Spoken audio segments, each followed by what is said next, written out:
встретил меня Ленинград. Мокнут прохожие, мокнет милиция, мокнут которые лето подряд. Дождь по асфальту рекою струится, дождь на фонтанке и дождь на Неве.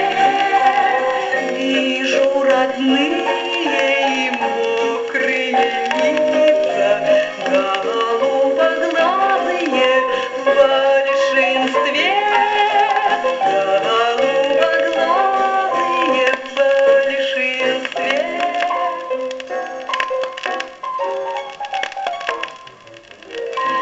Миллиона людей замечательных, 6 миллионов приветливых глаз, добрых, больших, озорных и мечтательных. Мне повезло, я живу среди вас.